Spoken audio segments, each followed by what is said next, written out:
Hey, Shabbat Shalom, peace on the Sabbath from your Dutch Uncle John, here to tell you what it is. And in the previous part 2, we looked at some of the Hebrew alphabet. And today in part 3, we'd like to, first of all, discuss probably the most important letter of their alphabet, the one that appears most often in Genesis 1:1, and that is the Aleph.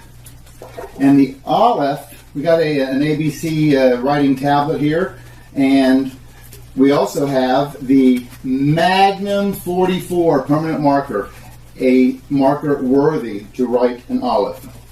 So, to make an Aleph, it's actually composed of 3 other letters. It's composed of a Vav, which is a slanted line, but the Vav is usually upright. In this case, it's on a diagonal. Then we also have a Yud, which is the smallest letter in the Hebrew alphabet, and another Yud up above. And the 2 Yuds connect to the diagonal Vav. So here is your Aleph. Now, the upper Yud represents God. Notice he uses Yud, just the smallest letter, to begin his name, but it is his title, Yahweh. Begins with the Yud. We see it here in Bereshit, he's got it, and he has it here in Elohim. But this represents God in the heavens, the hidden, the above. This represents Yud, God, Yahweh, down on earth. Yeshua also begins with a Yud. And the Vav, we remember, represents a nail, and it would mean and. Okay? A Vav also, the Vav is the 6th letter of the Hebrew alphabet. You'll notice that the 6th word begins with a Vav, and the Vav we said meant nail. But a Vav, because 6 always represents man, the Vav also will represent an upright man. And so here you see this diagonal, he's humbling himself before God.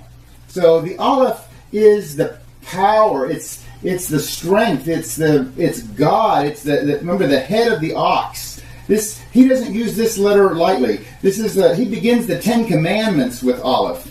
He begins his name, Aya Asher Aya, I am who I am, he told Moses to tell the people. This is when he uses Aleph. He uses it here in Elohim.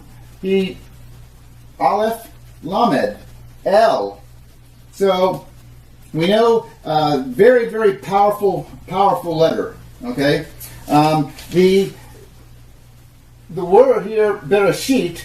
You see, he does have an Aleph in there, but he didn't put it until 3rd. If this letter is so grand and so powerful, why didn't he begin his Bible with it? Instead, he began with a Beit. And the Beit, it was a powerful marker, or a powerful letter. The Beit, if you remember, was the house. Okay? And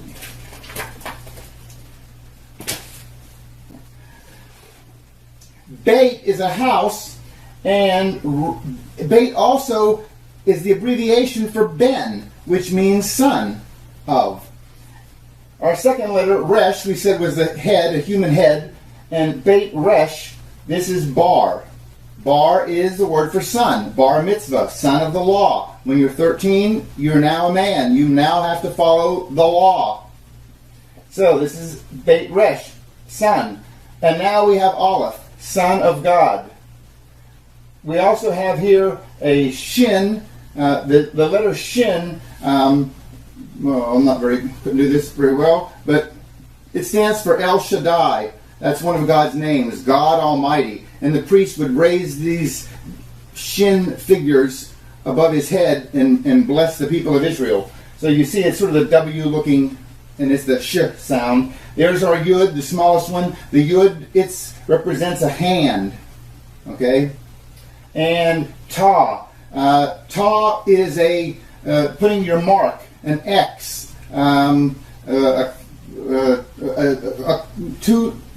It has the sound of the letter T, so you could use it to represent the letter T. I don't know if you can picture crossed lines or something. That would be a Ta.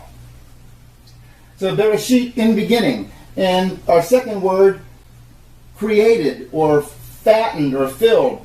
It also begins Beit Resh, Aleph, Bara, son of Aleph, son of God.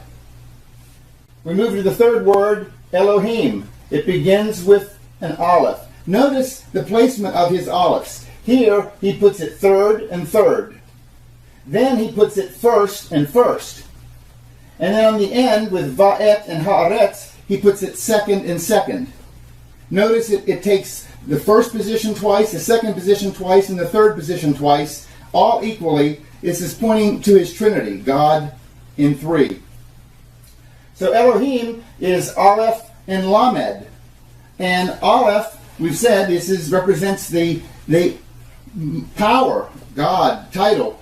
And Lamed, it is the tallest of the Hebrew letters. And a Lamed, its picto would be a staff that you would carry around. This is why kings would wear crowns.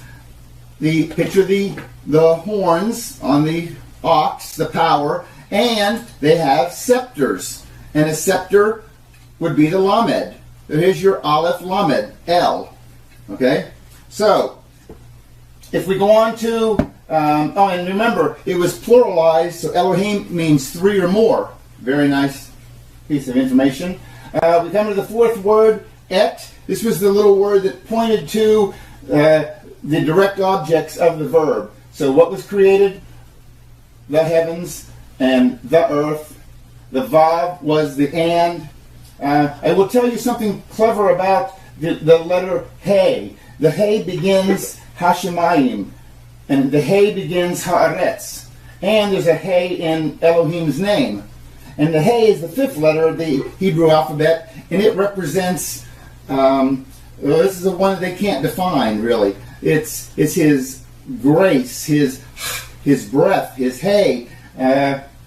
Its picto is a picture of a house, and you see it as an open window.